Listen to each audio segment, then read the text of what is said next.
Wasting time. आज बहुत छोटा सा टॉपिक है और इसको जल्दी से हम लोग कंप्लीट कर लेंगे ताकि आप लोग की चीज़ें आगे बढ़ती रहें। जैसा कि उस टाइम हम लोगों ने पंचायती राज देखा था, कुछ वर्बल क्वेश्चन मैं आप लोगों से पूछूंगा। सर बाहर वॉइस तो दिक्कत नहीं कर रही है, ऑफ कर देंगे ठीक है। जैसा कि लास्ट टाइम हम लोगों ने, हाँ ये बेहतर है ठीक है ना, लास्ट टाइम हम लोगों ने पंचायती राज देखा था, ठीक है। इसके कुछ वर्बल क्वेश्चन देखेंगे हम लोग और जल्दी से सब लोग बताइए मुझे जल्दी से क्वेश्चन एक एक करके, ठीक है। उसके बाद अपना टॉपिक स्टार्ट करेंगे। पंचायती राज इंस्टीट्यूशन एग्जैक्टली इनफोर्स में कॉन्स्टिट्यूशनलाइज्ड कब हुआ? आंसर, पंचायती राज इंस्टीट्यूशन कॉन्स्टिट्यूशनलाइज्ड कब हुआ? 1992।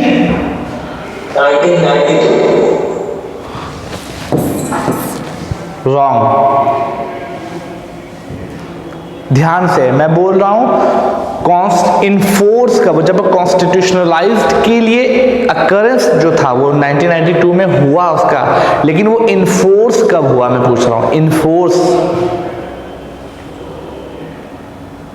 डेट लिखवाई थी, याद है किसी को या नहीं?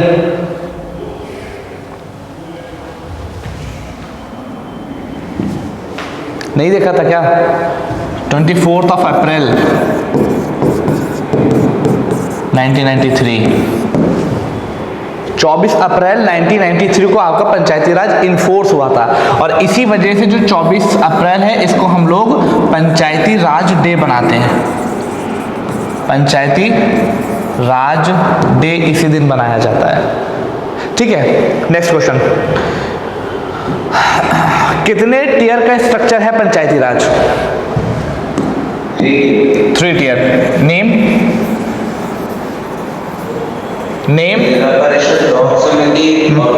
पंचायत, ठीक है। विलेज पंचायत, जिला परिषद एंड वो, ठीक है। और भी चीजें, अब ये बताइए स्टेट इलेक्शन कमीशन कहाँ का इलेक्शन कराता है? स्टेट इलेक्शन कमीशन कहाँ का इलेक्शन कराता है?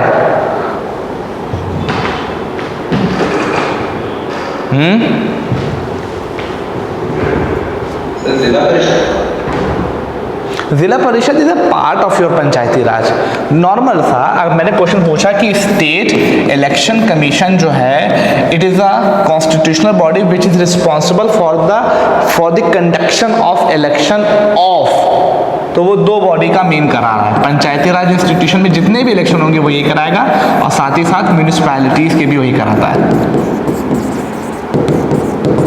ठीक है।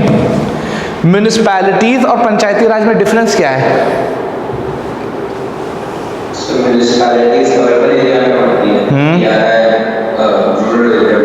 ठीक है, अर्बन एरिया में होती है और पंचायती राज रूरल एरिया में होती है। तो दोनों में एक कॉमन चीज है, वो क्या है? क्या चीज अर्बन एरिया में होती है, क्या चीज रूरल एरियाज में होती है? देखिए जैसे आपने क्या बोला, this is for urban area और ये आपका रूरल एरियाज के लिए। तो रूरल एरियाज में क्या पंचायती राज इंस्टीट्यूशन क्या है आखिर?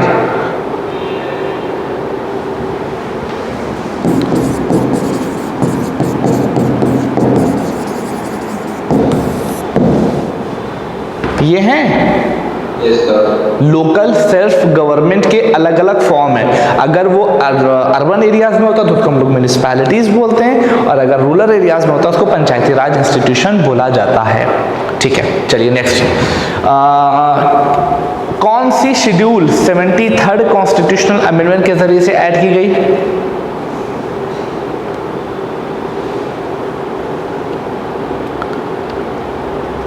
Which schedule added with the help of 73rd Constitutional Amendment 1992?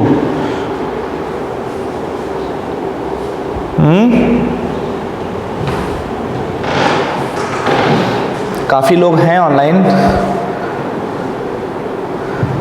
कौन C schedule 73rd constitutional amendment के जरिए से ऐड की गई थी? आंसर नहीं पता? Sir, 29. Oh my God, it is these are 11 and 11 schedule contain 29 subject matter. मतलब कि आपकी 11वीं जो शेड्यूल है वो आपके कॉन्स्टिट्यूशन में 73rd कॉन्स्टिट्यूशनल अमेंडमेंट के जरिए से जोड़ी गई और उसमें 29 सब्जेक्ट हैं, मतलब 29 पॉइंट है जिसके ऊपर पंचायती राज इंस्टीट्यूशन काम करती है। अब यहाँ तक आपके लिए इतना जानना जरूरी था, लेकिन एक इन डेप्थ एनालिसिस और होती है। जो 29 सब्जेक्ट जो 11th शेड्यूल में लिखे गए उनको भी दो हिस्सों में बांटते हैं हम लोग, एक होता है कंपलसरी, एक होता है वॉलेंट्री। मतलब कि एक है कि कंपलसरी जिनको आपको करना ही करना है, कोई इफ एंड बट नहीं है, और एक वॉलंटरी वाला है, ठीक है अगर आपके पास रिसोर्सेज अवेलेबल है तब आप उनको काम को करेंगे। इट मीन्स कि जो 11th शेड्यूल है जो 73rd कॉन्स्टिट्यूशनल अमेंडमेंट 1992 के जरिए से ऐड की गई उसमें 29 सब्जेक्ट हैं, और जो 29 सब्जेक्ट हैं ये भी दो तरह के हैं। ये भी कितने तरीके के? दो तरीके के। एक है वॉलंटरी, मतलब कि मन हो तो ठीक है, नहीं हो कोई वो नहीं है। दूसरा है मैंडेटरी, मैंडेटरी या कंपल्सरी, मतलब कि करना ही करना है, ठीक है। Which article is related to Panchayati Raj institution? Which article या articles is related to Panchayati Raj institution?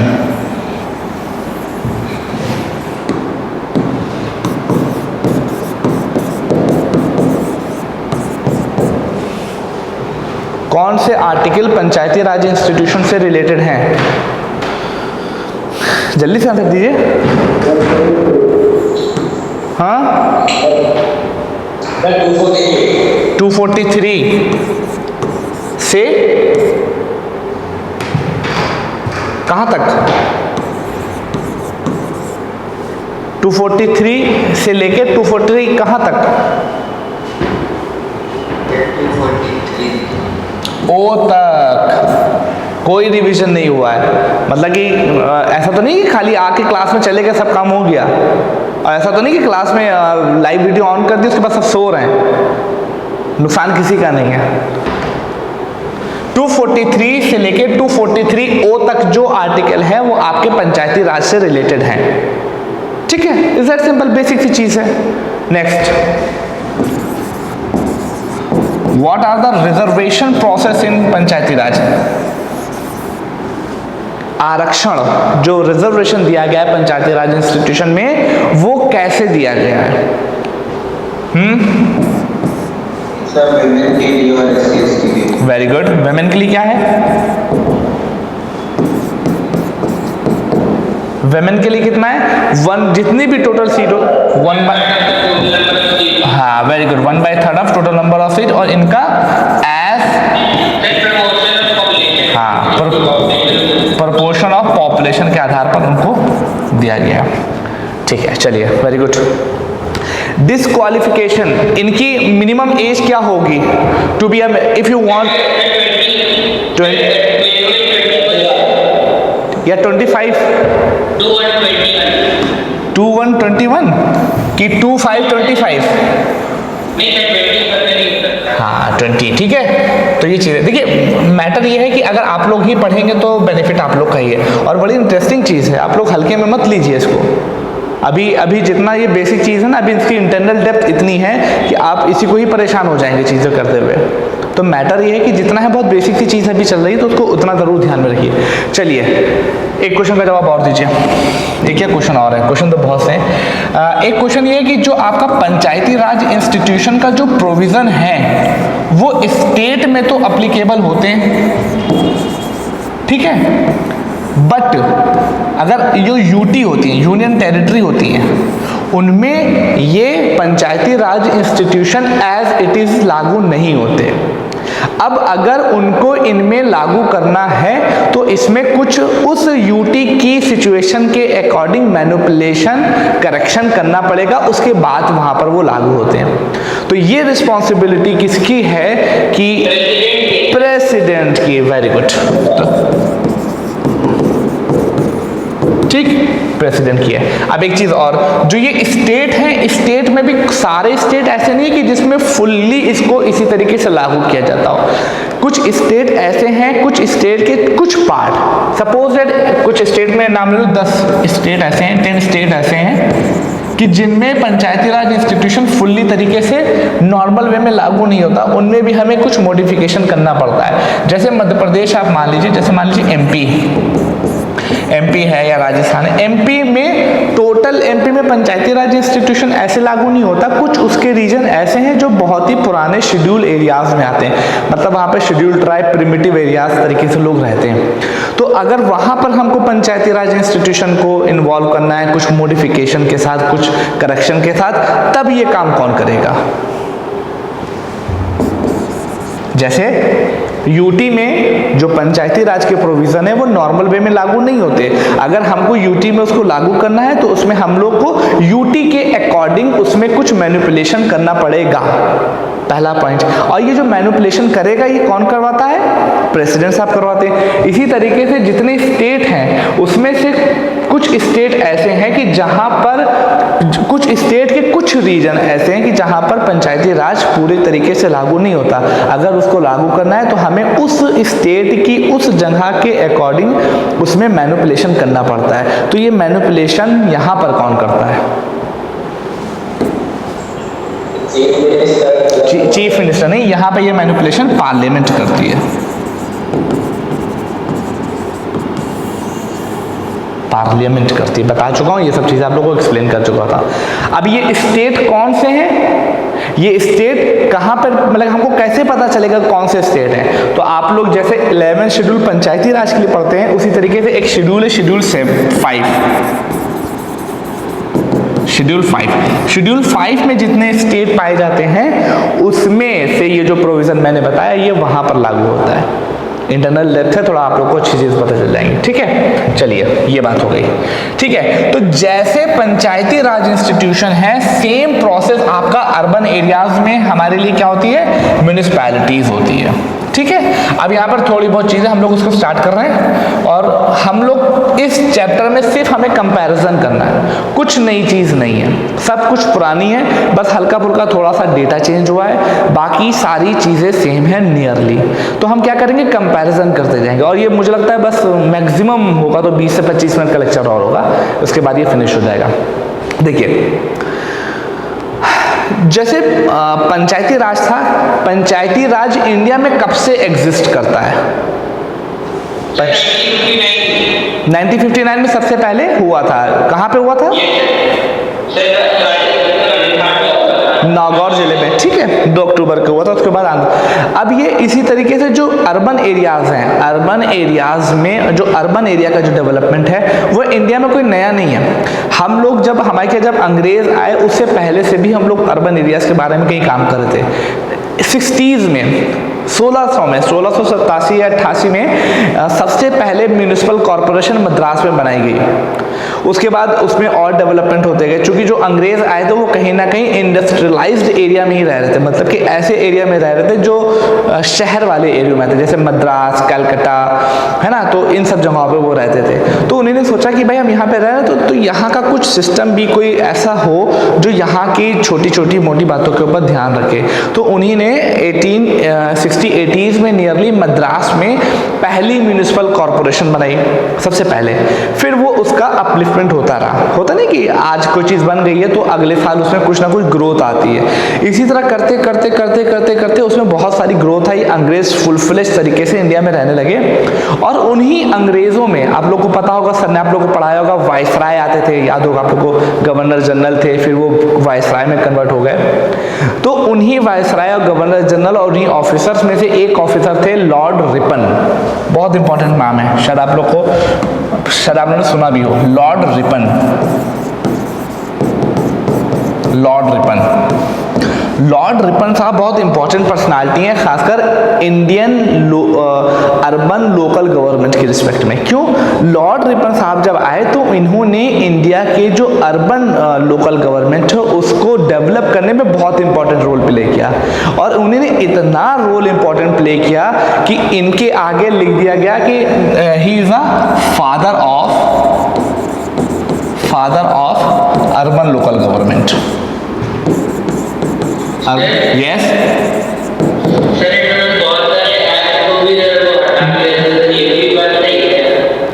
बहुत से मतलब इनकी अचीवमेंट और भी है, मतलब कहने का मतलब ये है कि इन्होंने जो अर्बन लोकल गवर्नमेंट के रिस्पेक्ट में इतना अच्छा काम किया था कि इनको इस नाम की नाउन संज्ञा दी जाने लगी, father of urban local government. अब इन्होंने बहुत अच्छा काम कर दिया, फिर उसके बाद चीज़ें 1882 की बात है नियरली, फिर ये चीज़ें बढ़ती रही 1947 आ गया। 1947 के बाद भी हमारे क्या अर्बन डेवलपमेंट के लिए काम चल रहा था। अगेन वही प्रॉब्लम, लिखा था लेकिन उसके पास कोई कॉन्स्टिट्यूशनल बैकिंग नहीं थी। ठीक है, अब किसी सरकार का मन कर रहा है वो अर्बन लोकल गवर्नमेंट से बात कर रही है, काम कर रही है, नहीं तो नहीं है तो नहीं कर रही है। लेकिन धीरे धीरे वक्त आ गया 1992, फिर वही पीवी नरसिम्हा राव साहब की सरकार थी। उन्होंने जिस तरीके से 73rd कॉन्स्टिट्यूशन पास करवाया जो कि पंचायती राज के लिए था, इसी तरीके से इसमें 74th कॉन्स्टिट्यूशनल अमेंडमेंट पास करवाया, और पास करवाने के बाद हमको अर्बन लोकल गवर्नमेंट का एक स्ट्रक्चर दिया जिसको हम लोग म्यूनिसिपैलिटीज़ के नाम से जानते हैं। तो 73rd के जरिए से PRI था, तो 74th के जरिए से आपका क्या है, अर्बन लोकल गवर्नमेंट या म्यूनिसिपैलिटीज। अब इसी के बारे में कुछ बेसिक से फैक्ट हैं, बाकी सिर्फ कंपैरिजन करते हुए चलेंगे, 20 मिनट में आपका क्लास कंप्लीट हो जाएगा। देखिए सबसे पहला फैक्ट कि अर्बन लोकल गवर्नमेंट एग्जैक्टली होता है क्या। Urban local government in India signifies the governance of N urban area, governance of N urban area by the people through their elected representative. मतलब कि जिनको हम लोग चुन के भेजते हैं वो लोग ही हमारे ऊपर कहीं ना कहीं गवर्नेंस करते हैं, और वो लोकल पीपल ही होते हैं, उसको हम लोग अर्बन लोकल गवर्नमेंट बोल रहे हैं। दूसरा, the system of urban local government was constitutionalized through 74th constitutional amendment 1992। ठीक है, ये फैक्ट है, ये आप लोग को ध्यान में रखना है। Then it was not a new concept for India but it exist in India since 1687, और 1687 पे ही सबसे पहले मद्रास म्युनिसिपल कॉरपोरेशन बनाई गई थी। तो 1887 से हमारे क्या ये सब चीज़ें चल रही हैं, और वही चीज़ डेवलप होते आज का रूप हमारे क्या दिख रही है। ठीक है, Lord Ripon is called as the father of local self government in India. ये कुछ बेसिक से फैक्ट हैं जो आप लोग के लिए जानना ज़रूरी है। अब इसके बाद हम लोग आते हैं मेन अपने मुद्दे पे। अब जो हम लोग ये कह रहे हैं कि types of urban local government, देखिए आप लोगों ने कैंट को जानता है, कैंट या कभी कभी कैंट बोलते हैं, कैंट एरिया जानते हैं, कैंटोनमेंट एरिया लखनऊ में भी है। यस सर, वो आर्मी एरिया मतलब क्या है, मतलब कि ऐसा क्या है वहाँ पे कुछ खास। सर बेस है, आर्मी का बेस है। व्हाट एल्स, कुछ और मतलब बेस है तो इसका मतलब क्या है, जैसे कॉलोनी होती है कहीं पे, है ना, कहीं पे कॉलोनी होती है, सुना होगा। तो अगर कोई एरिया कैंट एरिया तो उसकी स्पेसिफिक चीज़ क्या है, कुछ खास बात उसकी कभी जानने की कोशिश की, ऐसा क्यों है कि पूरे शहर से वो एकदम अलग ही दिखता है, कुछ खास बात। कैंट एरिया साफ सुथरा, हाँ साफ सुथरा, बस इस बात को ध्यान रखिएगा कि कुछ ना कुछ कैंट में कुछ स्पेसिफिक है जो इसको नॉर्मल सिटी से अलग करता है। एक हमने कह दिया कैंट का एरिया, दूसरा हमारा हो गया, आपने देखा होगा नगर निगम, म्युनिसिपल कॉरपोरेशन, म्युनिसिपल कॉरपोरेशन, नगर निगम लखनऊ में है, हजरतगंज में, यही आपके थोड़ा सा दूर पे जाके लालबाग में। ठीक है, नगर निगम है। एक कॉन्सेप्ट होता है म्युनिसिपैलिटीज,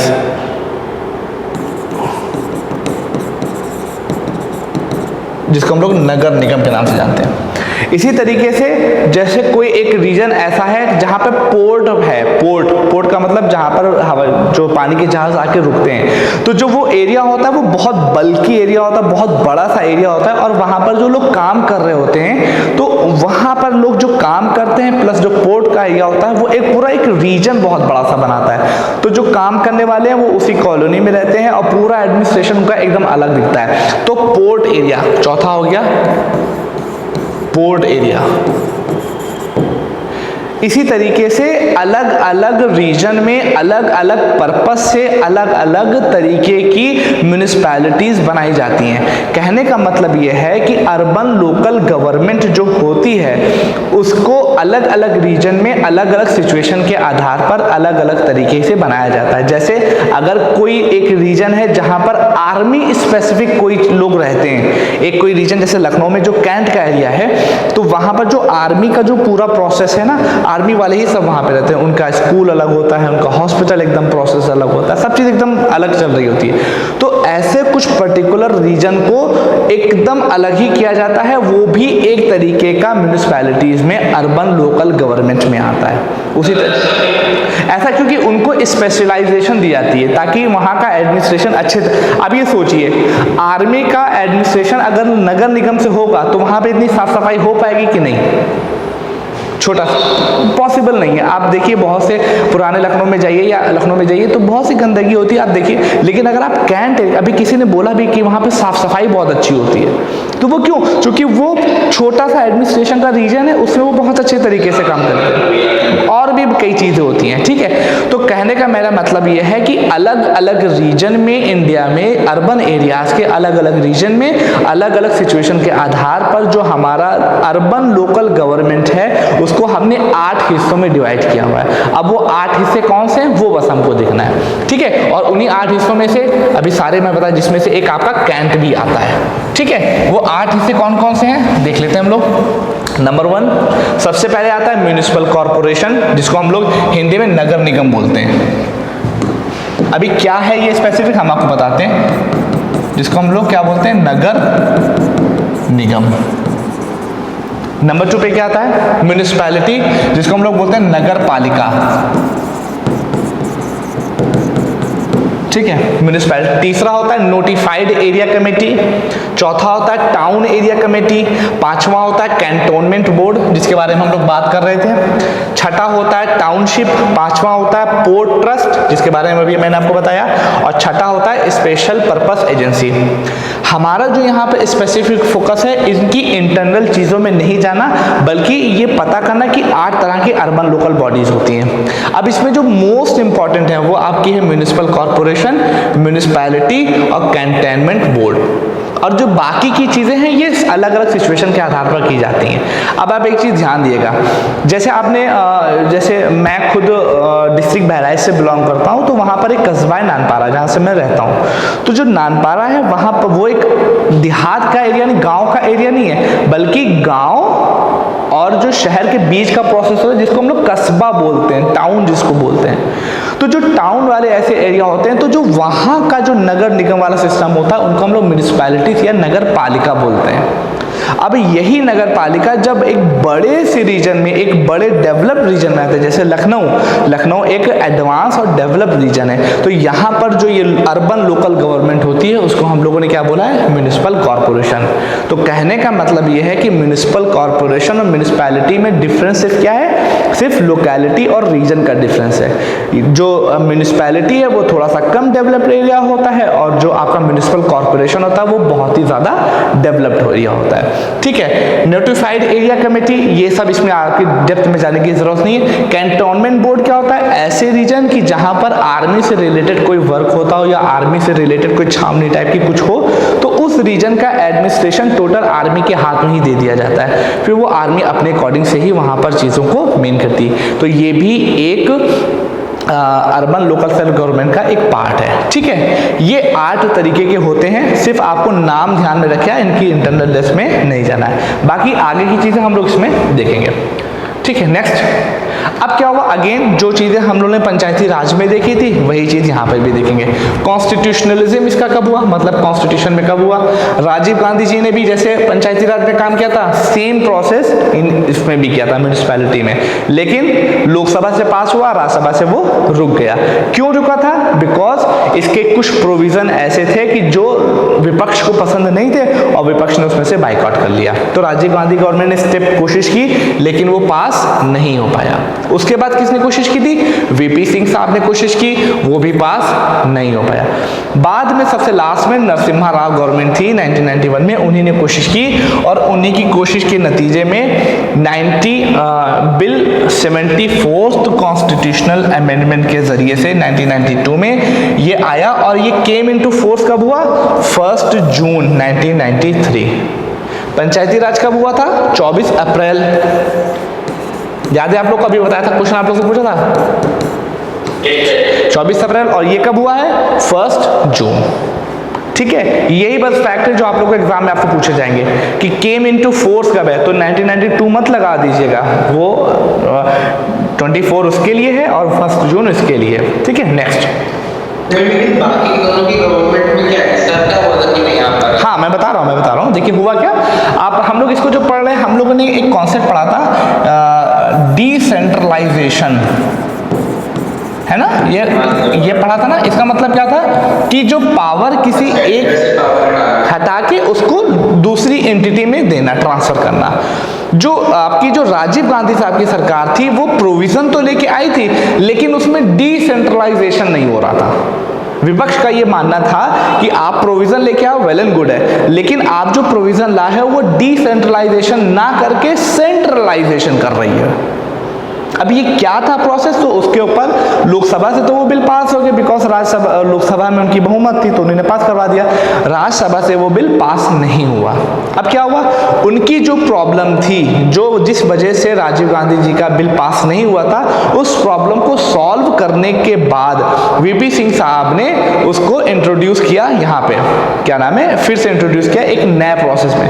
तो बोला ये जाता है वीपी सिंह साहब जो बिल लेके आए थे वो उस पर कभी डिस्कशन हुआ ही नहीं, बिकॉज जैसे ही लाए वैसे शायद उनकी सरकार भी गिर गई थी, तो बिल एकदम लैप्स हो गया। फिर उसके बाद मौका किनको मिला? पीवी नरसिम्हा राव जी को मिला, तो उन्होंने हर तरह की प्रॉब्लम को सॉल्व करते हुए और बहुमत में भी थे तो लाए और उन्होंने इस बिल को भी पास करवाया और 74th वाले को भी उन्होंने पास करवाया था। ठीक है, अब नेक्स्ट बात हम लोग क्या कर रहे थे, 74th कॉन्स्टिट्यूशनल अमेंडमेंट के कुछ सिग्निफिकेंस, कुछ इनके स्पेशल फीचर्स हम लोग देख लेते हैं। नंबर 1, इसने काम क्या किया, इसने एक नया पार्ट 9A ऐड किया है। पंचायती राज में कौन सा पार्ट था? 9। बस यही फैक्ट ध्यान रखना है, 9 था। ठीक है, इट एडेड आर्टिकल, वहां तक कितना था, 243 से लेके 243O तक था। अब O के बाद P आता है ना, तो P और 243ZG तक इसमें प्रोविजन पाए जाते हैं। ठीक है, यस सर ये जो पार्ट में ऐड किया गया है, ये 9E की वजह से 10 पार्ट बना सकते हैं? नहीं, हाँ बन सकता था, लेकिन वो कहते नहीं कि कुछ चीज़ें जो सिमिलर होती हैं उनको एक ही एम्बिट में रखो तो आसानी होती है। अब जैसे आप लोग NTC के हैं, अब एकदम से 11वीं क्लास का बच्चा, उसमें भी यही पढ़ाया जाएगा, उनको साथ में ला के बैठा दो तो थोड़ा परेशान हो जाएगा। तो उन्होंने कहा कि नहीं, NTC वाले बच्चे एक ही जगह, तो बोला कि जो आपका डिसेंट्रलाइजेशन वाला जो सिस्टम है, चाहे वो पंचायती राज हो चाहे म्यूनिसिपैलिटी हो, उसको पार्ट 9 में ही रखो।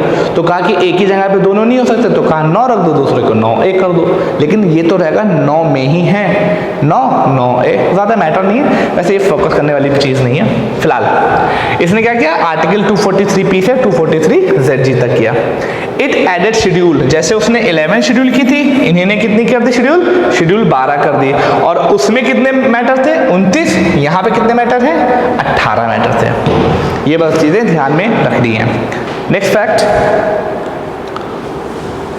और क्या सिग्निफिकेंस है, सेलियंट फीचर देखते हैं। अगेन इसने क्या किया, इसने 3 टियर का स्ट्रक्चर बनाया हुआ है। देखिए, जैसे वहां पर 3 टियर का स्ट्रक्चर था, ग्राम पंचायत वाला था, जिला परिषद और फिर डिस्ट्रिक्ट पंचायत वाला था, इसमें भी 3 तरह का स्ट्रक्चर होता है। सबसे नंबर 1 पे होती है नगर पंचायत, दूसरे पे होती है म्युनिसिपल काउंसिल और तीसरे पे होती है म्युनिसिपल कॉर्पोरेशन।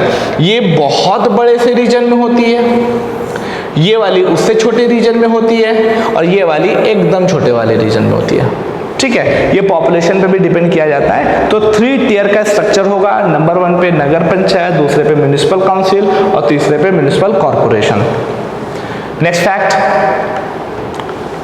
दूसरा फैक्ट है, अब क्या हुआ कि चाहे वो नगर निगम के जो चुनाव होते हैं जिसमें आप लोग पार्षद अर्षद चुनते हैं, वार्ड होते नहीं, वार्ड मेंबर, तो इनके अंदर जितने भी जो अभी हमने आपको 3 टियर के स्ट्रक्चर बताए, उसमें जो इलेक्शन होगा वो डायरेक्ट इलेक्शन होगा।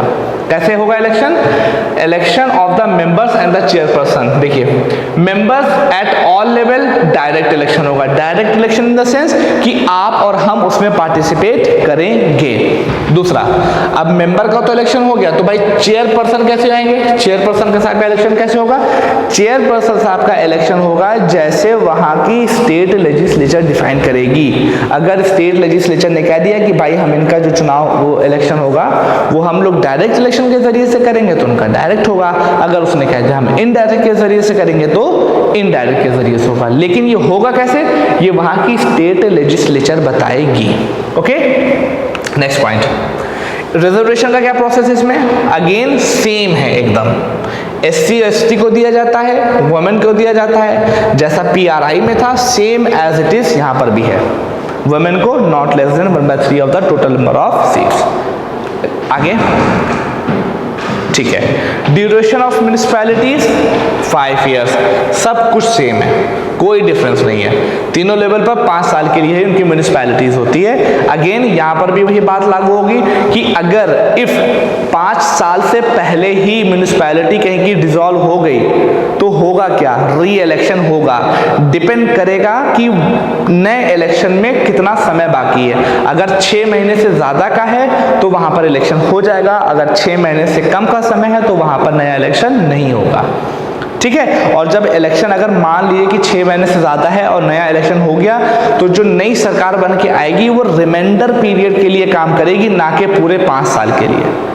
ठीक है, तो ये प्रोसेस ध्यान में रखिएगा। हाँ sir, one question. Yes sir, अगर जैसे 4 साल के लिए म्यूनिसिपैलिटी ने रूल दिया, सर जो बचुआ 1 साल है, सर जैसे 4 ईयर और 7 मंथ, सर किसी म्यूनिसिपैलिटी ने रूल दिया तो सर जो 4 मंथ है सर उसके लिए कौन वोट करेगा?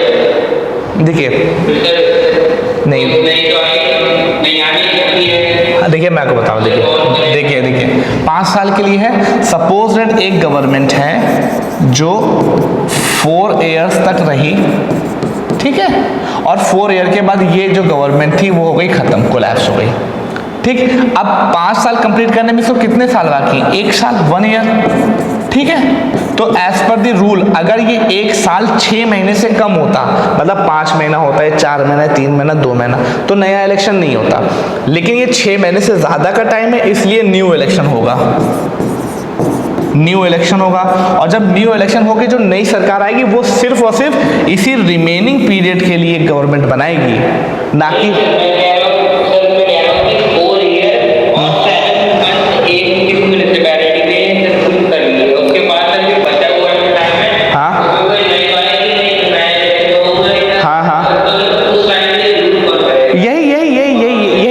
अभी पुरानी वाली सरकार है यही करेगी बस।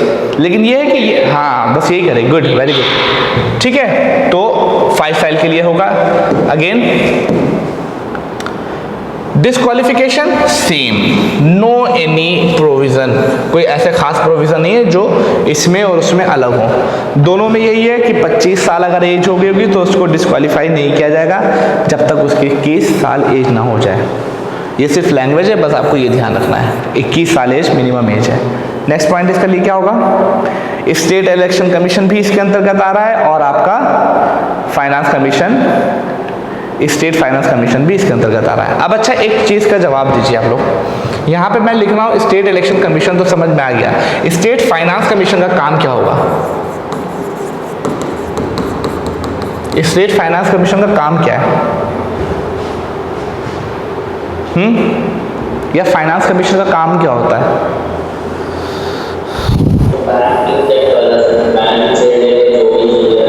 बैंक से रिलेटेड नहीं, बस एक चीज देखिए क्या होता है। देखिए फाइनेंस कमीशन 2 हैं, ठीक है, एक है सेंट्रल लेवल पे और एक है स्टेट लेवल पे। ध्यान से सुनिएगा, स्टेट लेवल पे जो आपकी फाइनेंस कमीशन है उसका जो गठन है वो हम लोगों ने किससे किया था, 73rd और 74th के जरिए से, ठीक है।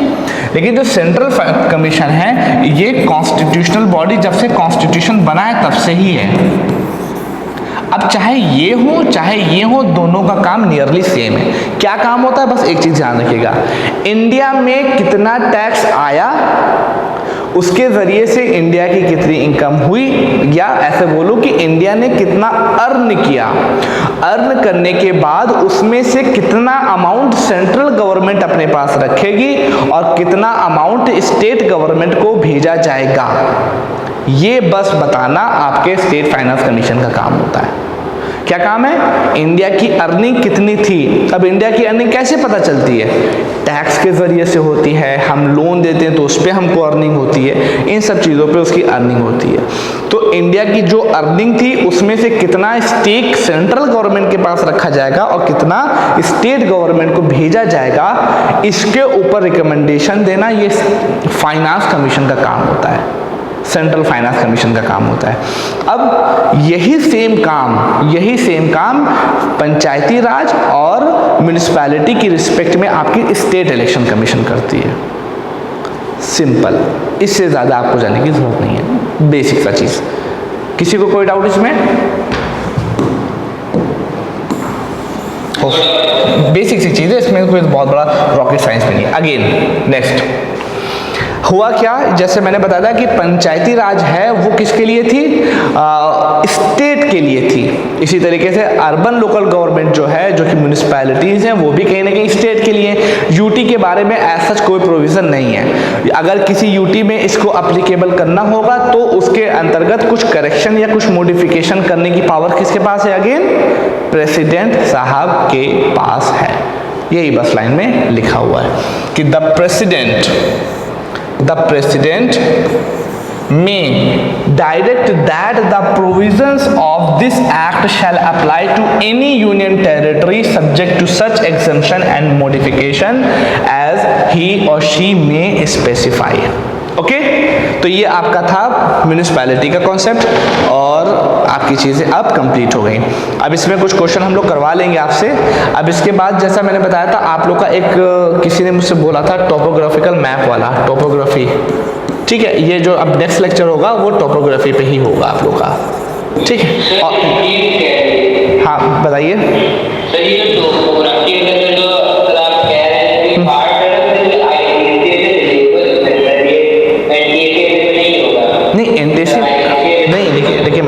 मैं आपको बताऊं वो आईसीएसई की सिलेबस में तो है ही है, लेकिन जो एनटीएससी का एग्जाम है ना उसमें कहीं ना कहीं आपको इससे मदद मिल जाएगी।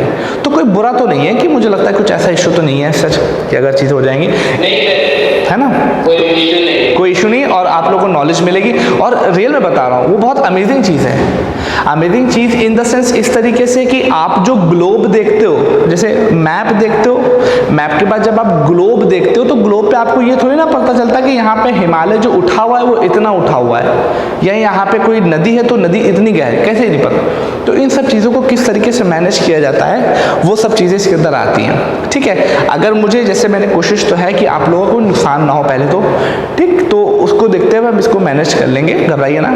हमारा मेन पर्पस है कि आपका एनटीएससी का जो स्टेज है वो पहला वो क्लियर हो, उसमें जो भी चीज़ें बन पड़ेंगी वो आपसे कराई जाएंगी। किसी को कोई डाउट अभी तक अगर हो तो बोल दे, नहीं तो फिर मैं क्लास बाइंड अप करूँ। एनीवन? है ना, ये तो बहुत बेसिक सा था, ठीक है। तो फिलहाल क्लास में ये बाइंड अप करते हैं, छोटा सा क्लास था, और आने वाले क्लासेस में चीज़ें आपकी जो बची हुई हैं वो भी चीज़ें करवाई जाएंगी। Okay, thank you class.